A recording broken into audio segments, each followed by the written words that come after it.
kan tak lo niang sarkar a ro te kan anom dek ka kan tak lo sia ka ho chuak reng mai riom ka ti voi kha chu manzan re deu to file som ni pariat thi ka do ka nan tiang ni sirti tu som ni pariat te file ni appointment letter lem mga appoint certificate lem mga appoint tha ani attendance rate kan lo thok to headmaster te pon lo ni to ni zan khata sirti tu som ni pariat ban na order kan sign mai chu a rom ka ti khop song zinga chuan milar tak tak NGO wa ko thana roi tu ten telesin enga tinge pon lama hetia lang si yan chung ri la hian ti khre nei lo kan om le fake account ta kan tia kan gamani chuan mi ipa chon mai angu mani in thuk ru chunga bi ru chunga fake account manga mi poi soi mai te rintu omdan dik chu ani hau lo ani kan father tribal scholarship alla thailo kan in come in asir lo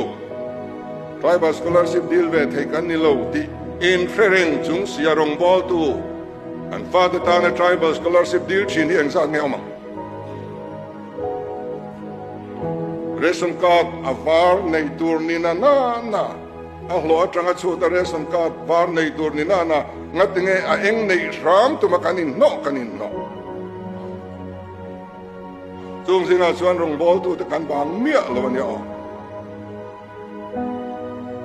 MR bill diklo tharau mi alang trong try pe buk na le te na tidik thei mol silo erama yan char tin dik pakhat pom to lo hi kebil lung dik pakhat pom to lo hi kan nal viau ringop maya pon lama yan ser thung triak supply to tinana na ser trok triak supply thak rong bol tu contractor supplier ven ring ngai motor thar kan le piang in certificate pakhat ne ngaya garage anei garage kan nei ti certificate angai motor le piang in local council te VC ten su certificate chumin pe kangai bok